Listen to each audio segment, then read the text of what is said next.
Good afternoon and welcome to the ISM Rochester Lunch and Learn webinar series. We want to welcome all of our ISM members and any guests that are joining us today. Our topic for today's discussion is managing supply chain risk. Please be sure to ask any questions using our chat or our Q&A area, and Tom, who is our speaker for today, will answer following in his presentation. We will also be sending everyone a copy of the recording of this program, the slides, and your CEH for your attendance today. Now on to today's program. Our speaker today will be Tom Cook. We've known Tom for quite a few years, and he's been a frequent speaker. He is the CEO and Managing Director at Blue Tiger International, a premier international business consulting company on supply chain management, trade compliance, purchasing, global trade, and logistics. Tom was the former CEO of American River International in New York and Apex Global Logistics Supply Chain Operation in Los Angeles. He has over 30 years experience in assisting companies all over the world manage their import and export operations. He is also a member of the New York District Export Council and sits on the board of numerous corporations. I will now turn the program over to you, Tom. Thank you, Kathy. I appreciate the introduction.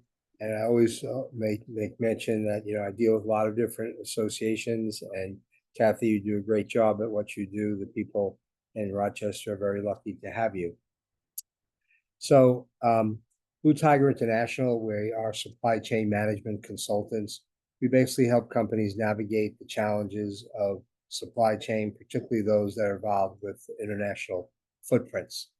So today's discussion that we're talking about is really talking about the process of risk assessment and strategies in dealing with risk, and tied into that is also cost. But I wanted to mention to you that while we have all now come out of COVID and we're in this kind of post-COVID world, that actually from COVID, a number of positive things have really occurred in supply chain. And the first is that most senior executives in most corporations now recognize the importance of supply chain management in their general corporate business model. And appreciate the fact that even housewives understand the term supply chain now because of all the disruption that occurred through COVID.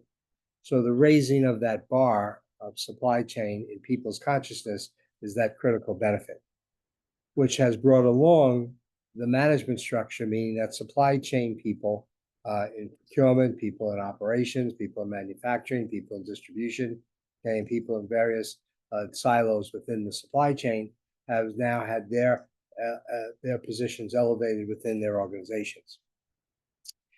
Part of what's also occurred is that companies and the executives in companies are not chasing cost over performance anymore. They're valuing the fact that performance has a much greater value in their supply chain than bottom line expense. And lastly, the concept of risk management in the supply chain has taken hold. And executives who have various responsibilities in supply chain now generally have to think out, how do we, in our decision making, also try to mitigate the risks that our company and organization faces. So when we define risk, and we look it up in a dictionary, it tells us that it's a situation involving exposure to danger, or an expose someone or something valued, obviously the assets of the organization, to danger, harm, or loss or damage. In supply chain specifically, it's the potential for problems in a company's supply chain that could prevent the delivery of a product or a service. These risks can be sudden and unforeseen and can often disrupt the production process, manufacturing, distribution, delivery, or any other aspect of the supply chain. When we look at the supply chain and we look at it on an international basis, it's moving goods from a point A to a point B in various aspects of manufacturing, assembly, and distribution, and delivery to a final destination. Okay, and what we look at in risk management is assessing these individual components of this larger cycle that takes place. If we take a look at the world in general and say, where are there risks? There are numerous ones. And there are ones that have popped up just recently. At the end of last year, because of the drought going on in Latin America and particularly in South America, the Panama Canal water levels diminished significantly, which prevented the free flowing of vessels from the Pacific Ocean to the Atlantic and the Atlantic back to the Pacific. This caused up to 3 to 4 months delays in transportation and price escalations as much as 30% in the cost of ocean freight transportation. More recently, in the last few months, they've actually had a very rainy season and the levels have started to come back up. So most people feel that that Panama Canal disruption will be gone by the end of the year. Any of us who are paying attention to the news recognizes that there are significant political and economic issues going all over the world, which then creates major insecurities. We also have the residual impact and uncertainty in global trade and transportation infrastructure that still is residual impact from COVID. We're obviously very fully aware of the problem associated with the war between Ukraine and Russia, Israel and Hamas, and that has a direct impact related to the Red Sea and the Suez Canal because commercial vessels, because of the threat of being attacked while coming through that part of the world, have now bypassed that part and are going around the southern end of Africa, which adds another 4 to 5 weeks of transit, and again adds anywhere from 30 to 40% more cost. Climate change, which for many years people were poo-pooing, but in fact, most people realize today that it's real, and it has impacted things dramatically. Just this last few months, the increase of hurricanes and the impact of tornadoes through the South, the Southeast, the Caribbean has been significant. States that have never seen tornadoes are seeing tornadoes on a regular basis, all as a result of climate change. We all know of the significant political discourse here within the United States and the fact that we have two major parties that can't really get together and have a consensus. And the problem with that falls back into the supply chain is the fact that decisions don't get made and they don't come to concessions on both sides of the equation to make betterments in transportation infrastructure or supply chain betterments occur, because when they're at such discourse, everything gets stymied. And we also have a huge impact of social compliance in USA imports. And what we mean by that is that US Customs is taking the position, specifically under the Biden administration, to hold China more accountable for the utilization of forced labor in their manufacturing programs, particularly in the western part of the country, particularly related to the Uyghur race, which is similar to our American Indians. And they've now seized in the last 2.5 years as much as $3 billion worth of merchandise coming through the border from China, where it is suspect that they come from manufacturing locations that are using some form of forced labor in their manufacturing process. And then we take a look at what happened in March, where a vessel leaving the port of Baltimore crashed into a bridge and took that bridge down. And that bridge was a major connection point to the port of Baltimore, which disrupted that whole supply chain, which represented about 9 to 10% of the volume of goods moving in and out of the United States. And in the bulk arena, meaning bulk cargoes, it represented as much as 25%. And obviously, we're now several months past that point, and that bridge has been cleaned up, but it's going to take at least 2 years for them to replace that bridge. And who would have ever expected somebody in the supply chain waking up that morning to realize that a vessel collided into a bridge in one of the major gateways in the United States?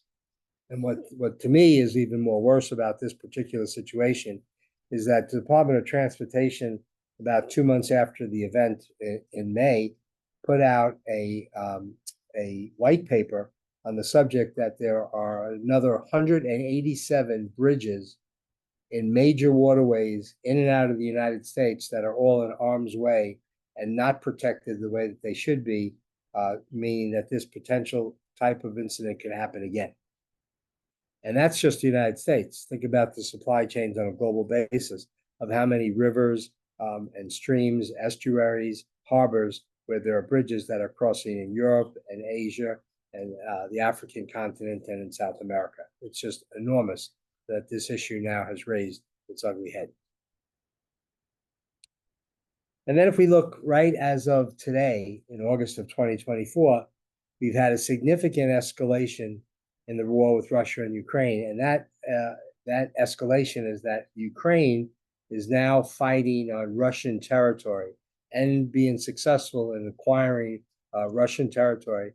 And really the success of that is not that they're looking to acquire any Russian property, but they're getting into their trade lanes of where they're supplying their military. And they're cutting off river systems, bridges, transportation infrastructure, railroads, and so forth. And that damages the ability of the Russians to be able to effectively use their ground forces, the ones that are fighting in Ukraine.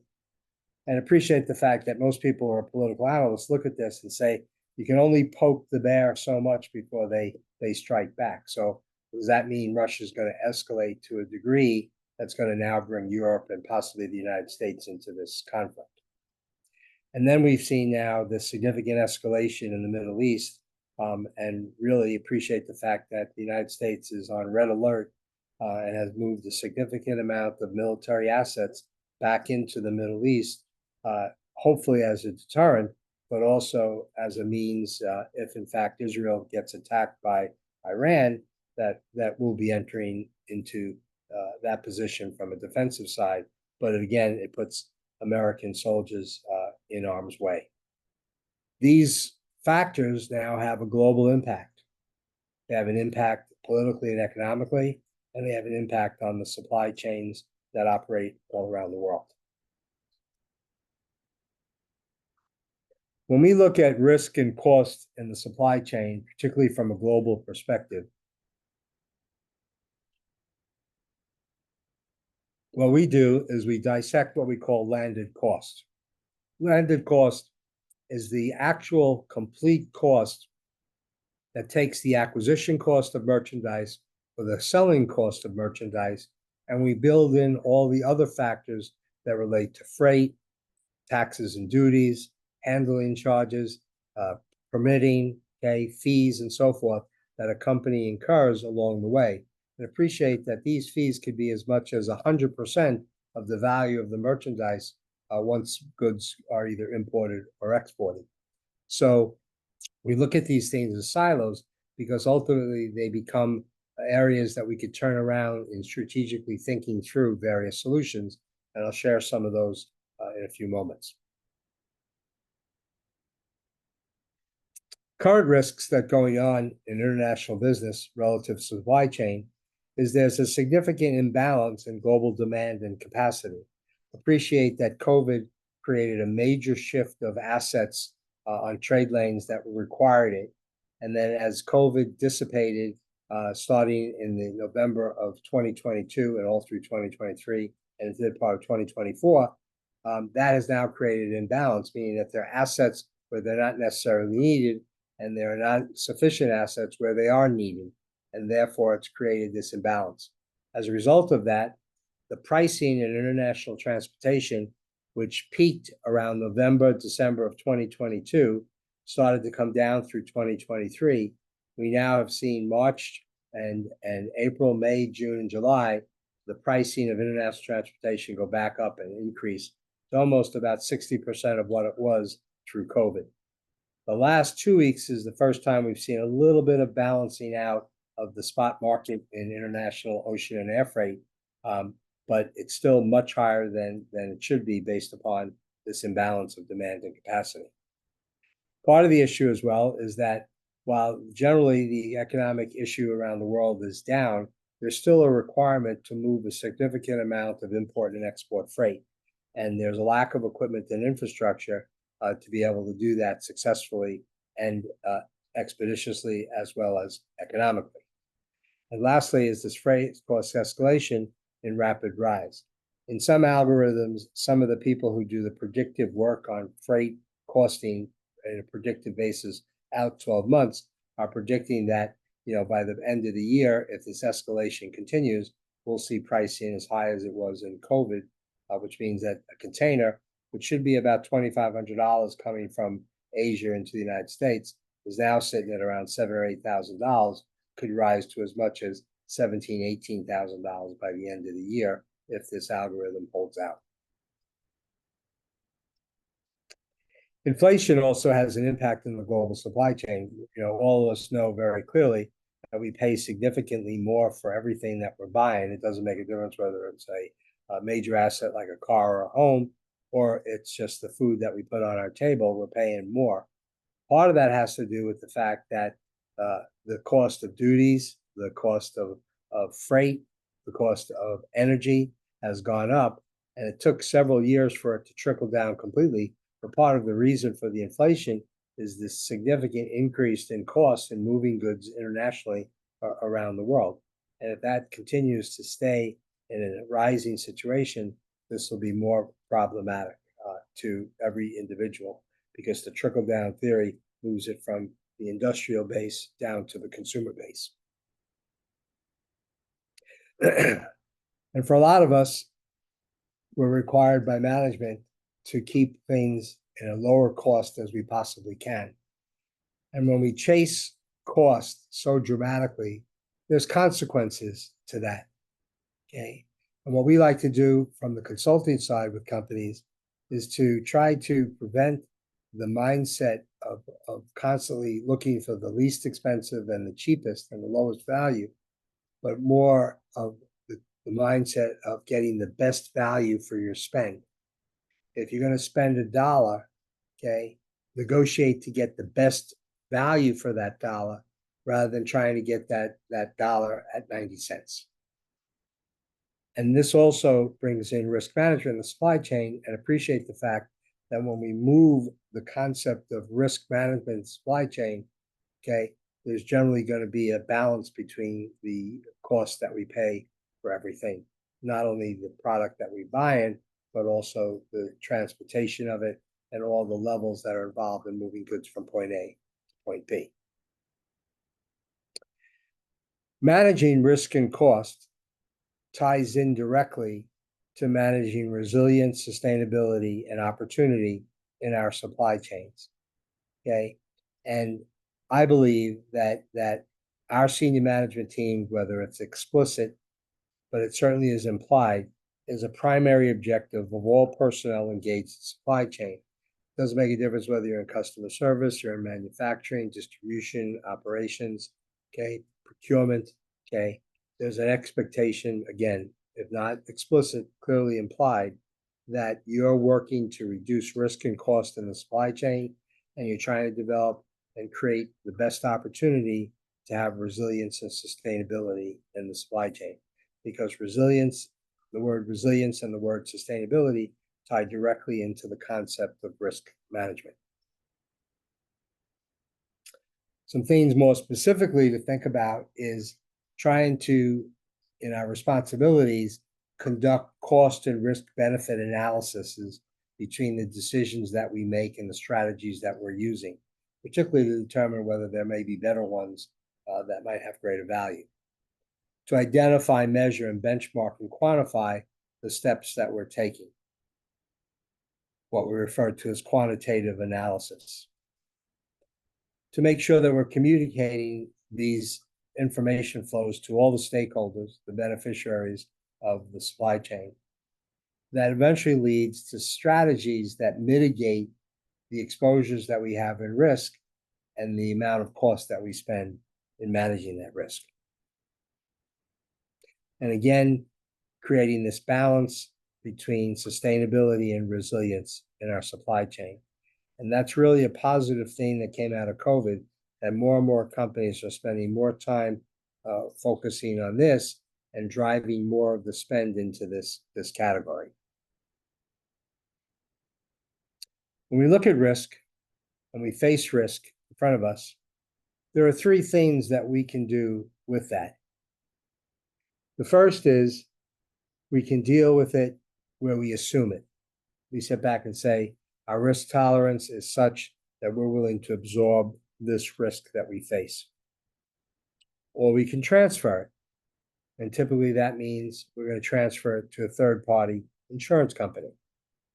If we move goods from point A to point B, we can buy transportation insurance, or we could assume it. If we assume it, that means anything happens, we're on the hook. If we transfer it to a cargo insurance policy, we're transferring the risk to an insurance company, and we pay a premium for that benefit.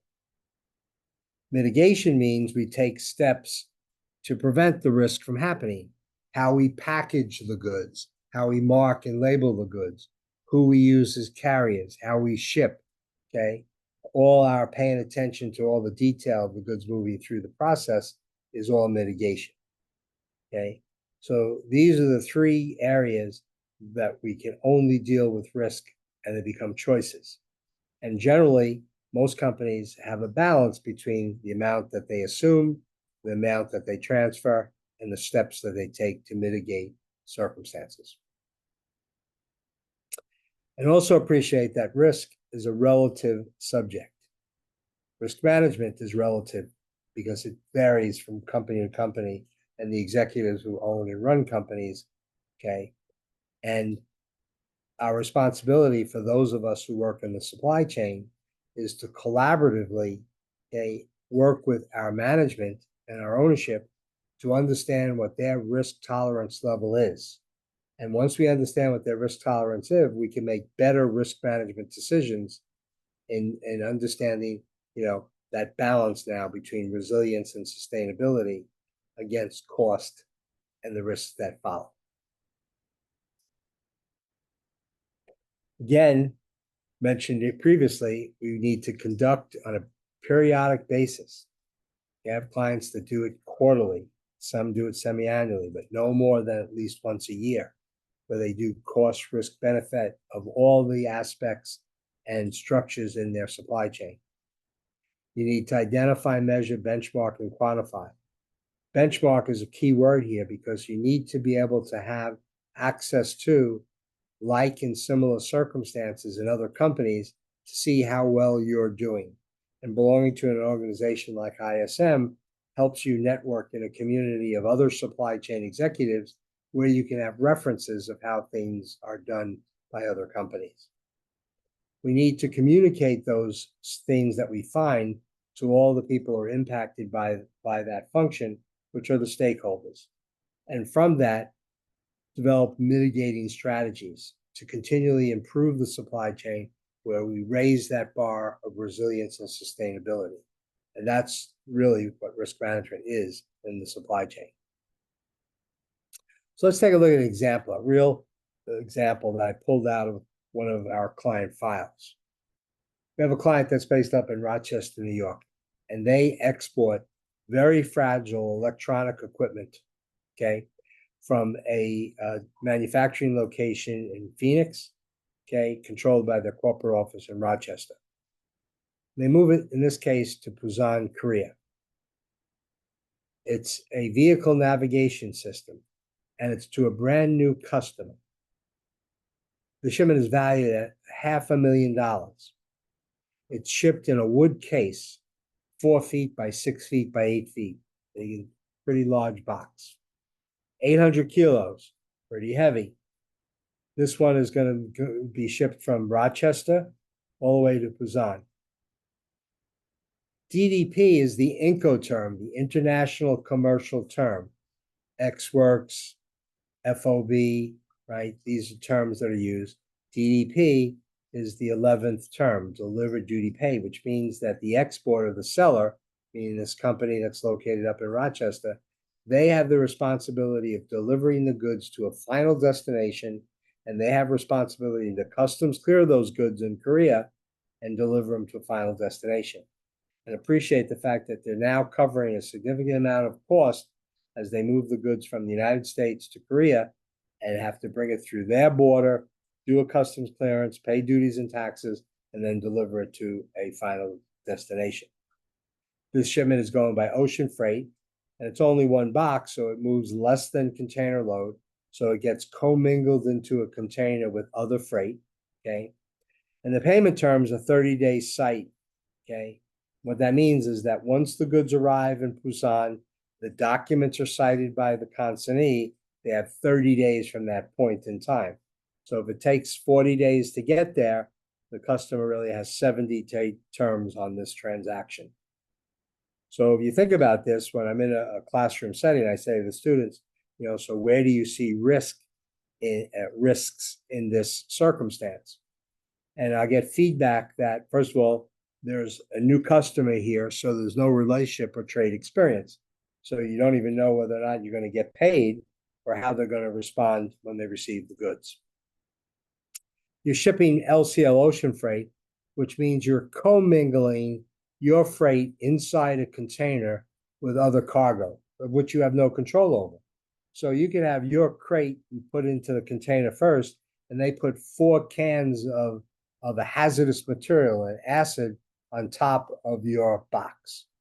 Okay, you have no control over how it's handled or being shipped in an LCL shipment. The DDP Incoterm means that you have to customs clear it into Korea, and you have the ability to even do that. You have the ability to get the import permit. You have the ability to do and have a relationship with a local customs house broker in Busan to do that customs clearance on your behalf and pay the duties on your behalf. Okay, and appreciate that you have a heavy, fragile, valuable piece of shipment worth $500,000, okay, being shipped in this LCL mode from point A to point B. So the exposure for loss and damage is high. The DDP presents a risk of maybe you're not able to clear the goods, okay? And appreciate the fact that you're not going to get paid for 70 days, okay? Or have you accounted for all the costs? And when you quoted the whole transaction, did you include the cost of customs clearance and what the duties are? You even know what they are going to be on a transaction happening in Busan. How are you going to get paid? Okay. And did you even require an export license? Because we mentioned that this is a high piece of technology, and maybe that technology is controlled by the Department of Commerce or the Department of State. So these are kind of the risks that come out of that transaction. And a decision has to be made. Are we absorbing these risks? Are we assuming them? Are we transferring them to a third party? Or what steps can we take to mitigate? Well, we can protect the payment obligation because we could buy export receivable insurance. Maybe we should air freight this shipment. It's worth $500,000 as compared to ocean freighted.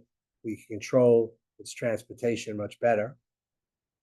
Instead of DDP Incoterm, use DAP, delivered at place, which means I still deliver it to the final destination, but customs clearance is for the account of the buyer.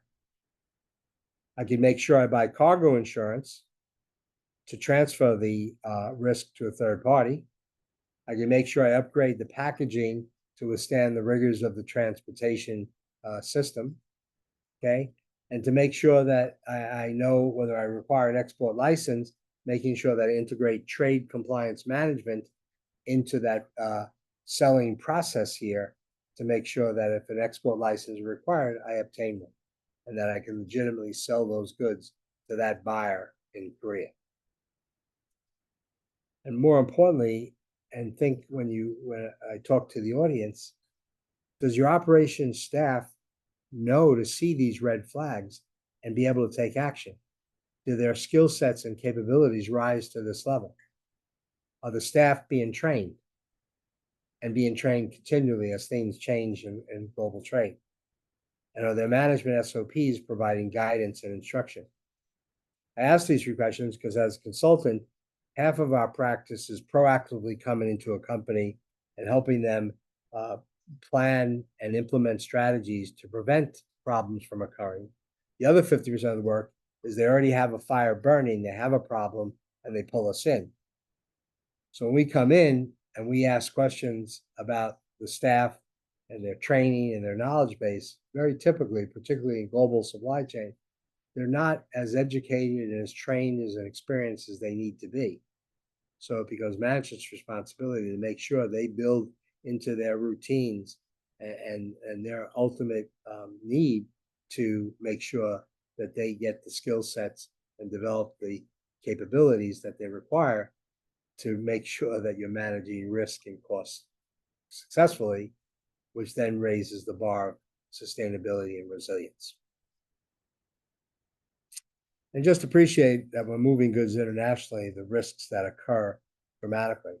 I went to the Merchant Marine Academy and spent a number of years both in the Navy and the Merchant Marine, and these things happen all the time.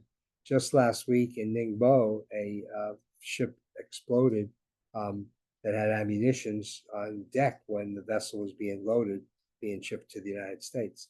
It stopped all the transportation in the harbor for 3 days because the fire consumed the whole bow and front end of the vessel. And because it was a very slow burning oil, it lasted for almost 3 days before they could put it out. These tragedies in the world occur all over the time, all over the place, such as we had in Baltimore back in March when that ship hit that bridge. And then we look at the bigger side of risk in the world, of the political issues going on, the economic issues, the cultural issues, trade compliance, weather, climate change, the fight to be resilient and sustainability and continue to grow the businesses, the various disruptions that we occurred from the Panama Canal to the Houthis shooting at ships in the Red Sea, to the 3 years that we dealt with COVID, the frequency of loss and damage in the supply chain, the issues associated with freight, duties, and fees, taxes, the impacts of inflation, carriers that can't manage their demand and capacity successfully, and supply chain managers having mindsets of specifically chasing lower costs without worrying about consequences.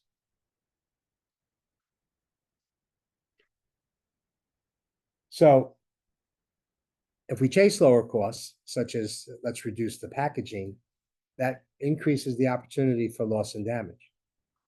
If we use different methodologies for routing the freight less expensively, that typically causes delays and more times freight is handled.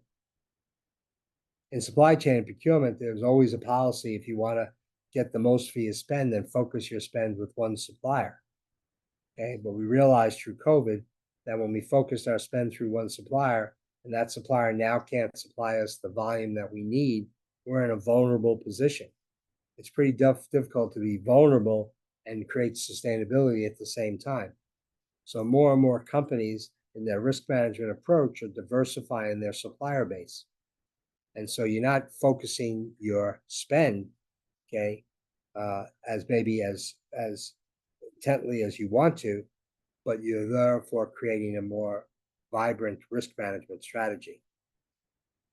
And appreciate that risk in the supply chain are vast. They're often unknown and unanticipated. They're numerous, they're complicated, they're connected to one another, they're arduous, and they're always changing and evolving. And that's why people in supply chain have to be paying attention to current events around the world, happenings around the world, which means you need sources of information flow to you. And not just what we talk about watching TV, but the more levels of detail, things like the Journal of Commerce and FreightWaves, okay, logistics updates, okay, getting into the government websites, okay. These are all things that need to be done to be paying attention to the level of detail. Trade compliance management, paying attention to the regulations that we have to follow related to imports and exports, documentation, record keeping, valuation, denied parties, forced labor issues, okay, are just some of the things that we need to be very concerned with. And on the bottom of the slide, I mentioned the importance of due diligence, reasonable care, and supervision control.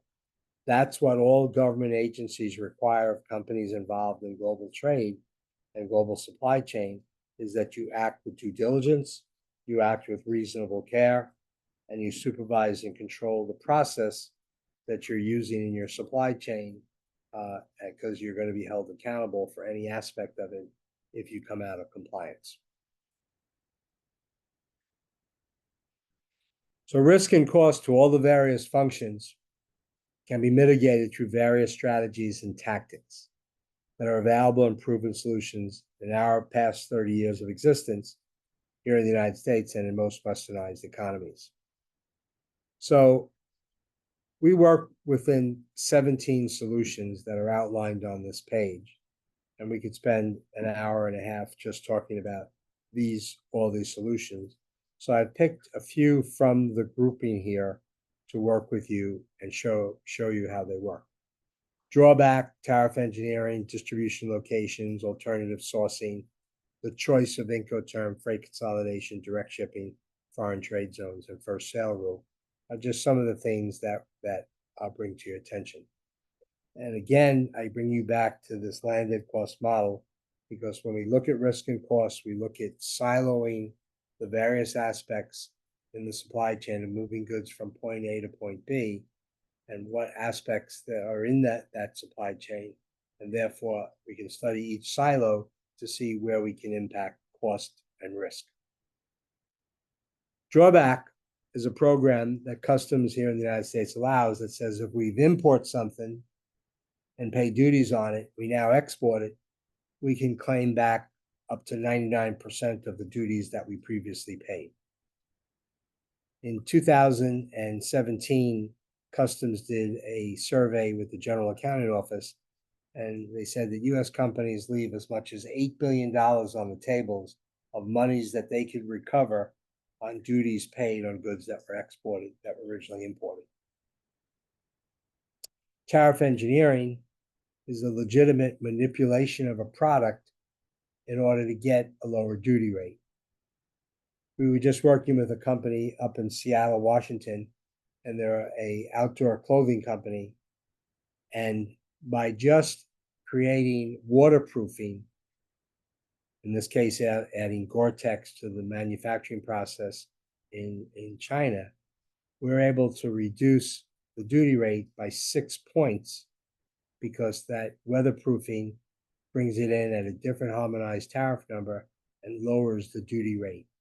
So by just adding a different nature to the product, in this case, a chemical additive, okay, it changes the character of the product, changes the harmonized tariff number, and therefore changes the lower duty rate. And tariff engineering is a legitimate methodology to be able to do that, recognized by U.S. Customs. Distribution locations. Just worked with a company in Baltimore that was importing various tire manufacturing equipment, and they distributed from a 800,000 square foot facility in Baltimore to the whole United States. When we did a demographic study of their clients had an equal amount of clients west of the Mississippi that they did east of the Mississippi. And they were providing 1 day, overnight, and 3-day services that they were paying for in their selling price. By moving to a secondary distribution facility, in this case, we put it in Reno, Nevada, we were able to save them close to $2 million on their distribution costs by putting a secondary location at a lower cost, okay, much closer to 50% of their ultimate clients. So thinking out where we distribute from is both a risk management and cost management strategy. Alternative sourcing is a big thing today, particularly as risk management enters into procurement and companies want to diversify their sourcing portfolio. So a lot of companies, we'll talk about this in a moment, are moving away from China and moving away from single source countries and single source suppliers around the world and diversifying that portfolio. Diversification is a risk management strategy. It also helps companies to reduce their dependence on China. There are 3 types of alternative sourcing. There's friendshoring, nearshoring, and reshoring. Friendshoring is bringing it back to a country where we have more favorable relationships with. There are about 21 countries that we have free trade agreements with. That would be an example of friendshoring. Nearshoring is bringing it closer to home. Mexico would be example, Canada, the Caribbean is example of that. And reshoring is bringing it back to the United States, where you're now bringing the manufacturing back. We're going to talk about foreign trade zones in a moment. And foreign trade zones is a great concept of bringing manufacturing back and doing it more cost effectively.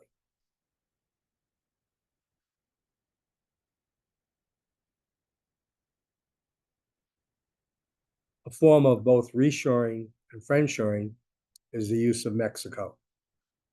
Mexico is the #1 alternative source now for goods coming out of China.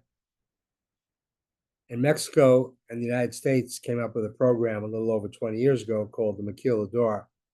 The Maquiladora basically allows a foreign company or a U.S. company to invest in manufacturing in Mexico, where they hire local Mexican labor, where the ultimate destination is the United States. So when that manufacturer in Mexico, in the Maquiladora, imports raw materials and components to manufacture, they do not have to pay duty on it because the intended destination is the United States. And when those goods are in finished form and now enter the United States, there's no duty as well. So the Maquiladora program is a great program that helps almost eliminate the duty on goods that normally would have come from overseas coming directly into the United States. And it's a significant growth area. And the United States has direct investment. As a matter of fact, if you looked at the Fortune 2000 companies in the United States, about 40% of them have a direct relationship in a Maquiladora in Mexico. When we do a comparison, because we want to always do an ROI, we always want to bring what is intellectual and subjective to quantitative, meaning we can bring it down to hard company numbers. In this example here, we're looking at all those silos of landed costs and comparing a purchase in China versus a purchase in Mexico, where the acquisition cost is the same. Okay. And in this case, when you bring it down the line, looking at acquisition cost, the export charges, freight, duty, taxes, customs clearance, transactionally, this company would save $19,000 a transaction. If they had 2 imports weekly, this could lead to savings as much as $2 million a year by just moving it to Mexico as compared to China. The choice of Incoterms has a direct impact because Incoterms determines who has the responsibility and who has the responsibility for cost to a point in time in the international transit. So risk and cost are the big issues that Incoterm addresses. So we can manipulate where we want to sell or buy from by choosing a different Incoterm when we make a purchase or a sale. Freight consolidation. One of the first things that we do in a company when we're looking at risk and cost is we ask for a payables run from their finance department on how and who they're spending money with for freight. And I don't care how big your company is, if you have 50 different providers, that's way too many. You don't want to have just one, but you could bring a list of 50 down to maybe 5, 6, or 7. And by consolidating your freight, you can consolidate and negotiate better deals rather than spreading it out much too thin. Direct shipping. We look at circumstances where companies might import something from China, bring it into their warehouse in the United States, and now export that or sell that domestically in the United States. And you say, well, what value did you, when it came into your warehouse, what value did you bring to that? In some cases, there is no value add. It's just a pass-through facility. So there's a cost to that pass-through facility. We now make arrangements that they can ship directly from China directly to a customer anywhere in the United States or in the world, okay? Be able to hide the identity through how they use their freight forwarder in China, and they can direct ship and save a significant amount of money by not having to bring it through a warehouse here in the United States. The first sale rule allows a company, when they purchase, particularly from China, where they buy through a buying agent or a selling agent, and a commission is paid to that buying agent or selling agent, It allows you to declare the value that the manufacturer is charging and not the value that the agent is selling it to you for. And you can save in many cases as much as 10 to 15%, depending upon what their commission is. Last one is foreign trade zones that focus on. And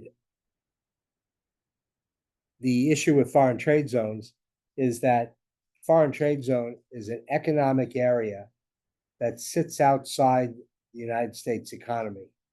So that when we bring goods into the United States, okay, from overseas, there's no obligation to customs clear it and pay duties and taxes when it goes into that economic zone. It's only when it comes out is the obligation to pay duty. If the goods get exported, there's no obligation to pay duty at all. So the foreign trade zone provides tremendous economic benefit. We can also manufacture in foreign trade zones. And when we import raw materials and components, okay, that come in at duty rates and now bring the goods out as a finished product, typically the finished product has a lower duty rate than raw materials, components, and parts. And therefore we have what's called the tariff inversion. And that tariff inversion allows us to lower our cost in manufacturing. And this foreign trade zone now becomes a tool for us to use in bringing back manufacturing in a reshoring capacity.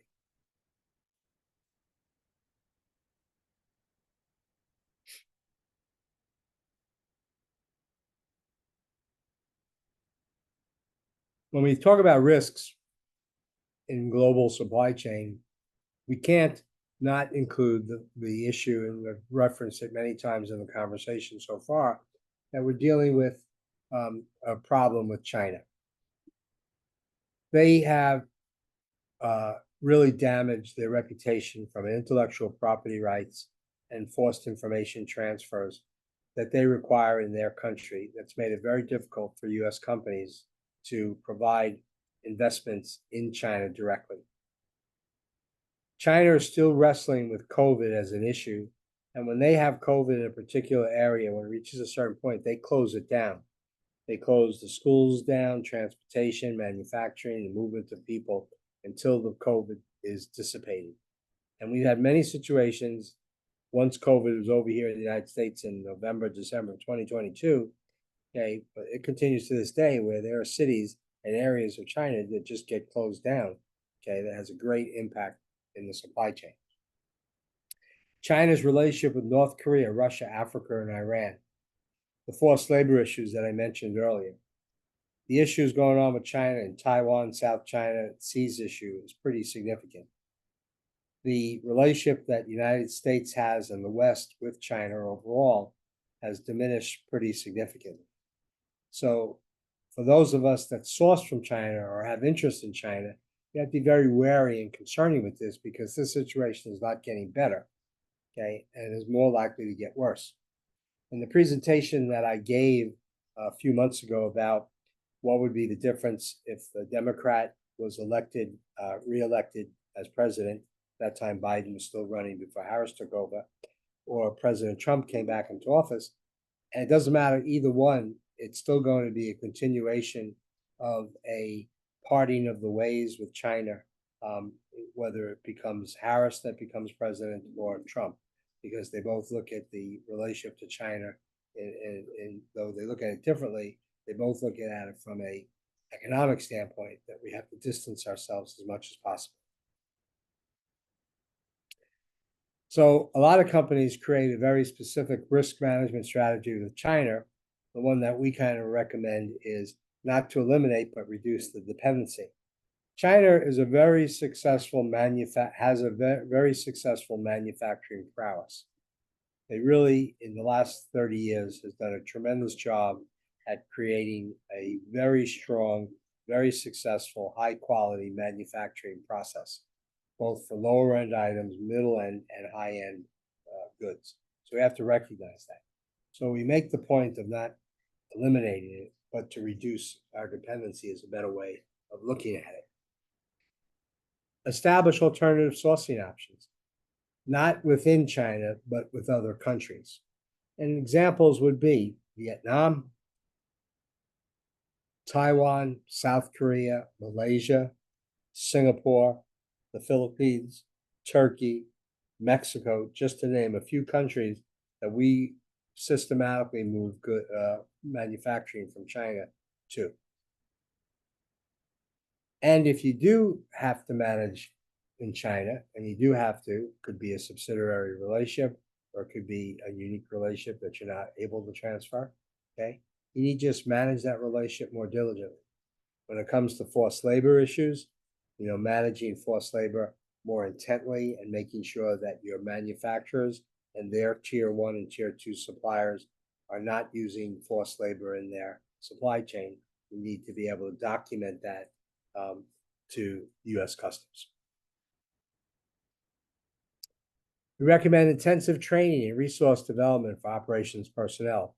Trade associations like the American Association of Exporters and Importers, the National Custom House Brokers Freight Forwarders Association, ICPA, ISM, which is this organization that we're through to you right now, and local universities, federal aid and logistics companies. Lots of places that address all these issues that we've talked about. So it's participating in these organizations and creating a information flow from these associations to you where you can use and how to use that information. Technology is another critical area, particularly in supply chain, okay? Or referred to as PO management systems on the import side and export order entry systems on the outbound side. Integration with all government agencies, the carriers, with suppliers and customers, reduces manual labor, allows for tracking and tracing, allows for management information to be extracted from the data, and also helps companies maintain the trade compliant operation. Again, looking at the foreign trade zones, which is a great management tool to reduce cost and risk, okay? Some information about it, that's really that it's a legal and proven supply chain method for reducing landed costs on imported and exported goods moving to and from the U.S. In my practice now, it's almost a quarter of our time is spent in building foreign trade zones. And we do it nationwide, but we do have a heavy footprint here in the state of New York. Who's eligible for these programs? Importers and exporters, 3PLs and service providers, okay? There's a process that you have to go through various government agencies. It takes anywhere from about 45 to about 60 days to go through the process to get actually up and running. If you do a lot of manufacturing and it's intense manufacturing, it can take another 30 to 45 days. There's a grantee who's locally, usually it's an economic development agency or a port authority. The operator, if it's a third-party facility, and the user is the company that gets the benefit from the foreign trade zones. And again, as I mentioned earlier, it's a deferral of duties and taxes. In manufacturing, you have the tariff inversion. If any goods get exported from the facility, there's no obligation to pay duties and taxes at all. You can have weekly transactions in terms of your information flow to customs. You have reduced merchandise processing fees. And in various local counties and states, you have the ability to get various types of grants and tax benefits in creating FTZs. We worked with a company, this one was in San Diego, and it's not a very big company, only about $25 million in business, but they were in the automobile business, and instead of bringing in finished parts from China, they imported the parts and raw materials and they assembled them in the United States at a foreign trade zone attached to their location. And the quantitative analysis showed that they saved $3.5 million annually by setting up that FTZ, which is about 12% of their annual revenue, but only against $125,000 of cost. So the return on the investment was pretty significant in this model. Appreciate that the larger you are, generally the numbers get much bigger and the savings become much greater.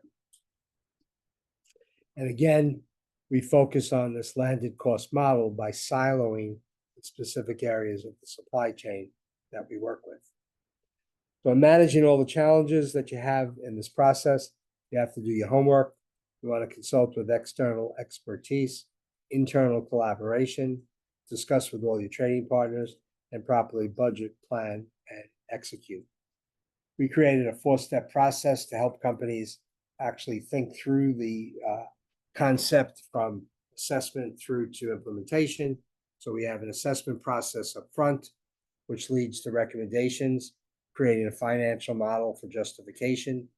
An operational model answers the question, what do we need to do to make this strategic decision occur? And implementation is just actually making it happen. So for all of you that are listening, if you're thinking about this, these are really the 4 steps that you want to use going forward.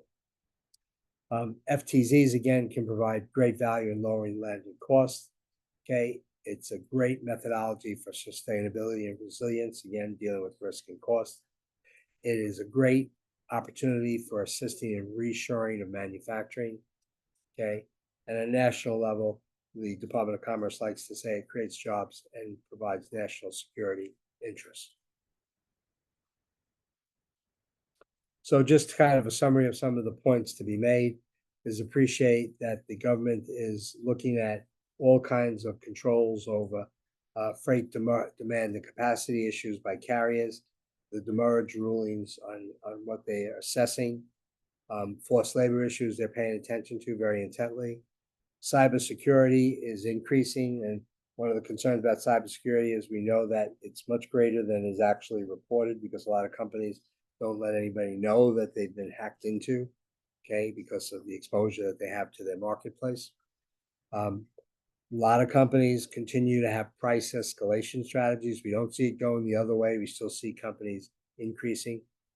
And for companies that are in the e-commerce sector, Customs is very seriously looking at changing the de minimis rules and moving the inbound from $800 to as little as $400. And again, looking at the world, Middle East, the Ukraine, this November election will be very compelling for us. The fact that Washington is increasing the regulations that are coming out at us, and everywhere in the country, insurance costs are going through the roof, down to the consumer and to business. The escalations are in some cases as much as 200% of what they were paying in 2023 is what they're being asked to pay in 2024. So again, develop and learn management tolerance for risk. This is managing up in your organization, being able to do landed cost modeling, developing the resources from these trade associations, and appreciate that ISM that you belong to is a great resource and has significant resources behind it, both at the local level and in the corporate Phoenix structure. Create proactive assessments, network and find out what others are doing, okay, and make sure that everybody in the operation is trained correctly. And the bottom line is work to understand where risk and cost are in your supply chain, learn what your options are, customize the few that can provide you advantages, continually measure and tweak these changes that you make, which really creates then the best opportunity to provide resilience and sustainability. And this concept of building risk management into every aspect of the supply chain decision-making process. So I appreciate everybody's kind attention, and we'll take any questions that any of you may have through Kathy. Thank you. Thank you, Tom. I did want to mention, we did have one comment come in when you're talking about the SOPs. SOPs can make a huge difference. I came to my current employer. That was something new to me. The large supermarket chain I used to work for, there were really no SOPs. And it was definitely a situation where everything was always on fire. I just wanted to mention that comment that came in earlier today. And it's a great comment, and it supports what I was saying. But I have to tell you that when I mentioned that 50% of our business is helping companies prevent and 50% is helping companies mitigate, is that most of the companies that find themselves in trouble don't have procedures, okay, and corporate training programs and skill set development and increasing people's capabilities, as compared to those that don't have problems are the ones that really have procedures in place and have conformity in how those procedures operate, and make sure their stakeholders are aware and recognize that SOPs have to change as things move through time. So it's a very, very important aspect of risk management in the supply chain. Thank you, Tom. Well, we are out of time, but I do want to thank everybody for joining us today. And of course, Tom, for this very informative presentation. Many people are saying this in the chat right now. Thank you for your expertise and for bringing this to ISM Rochester and all of our guests today. Sounds good. Thank you all. Everybody be safe. Okay. Thank you. Well, everybody have a great day, and we'll be getting the recording out to everybody later today. Thank you all.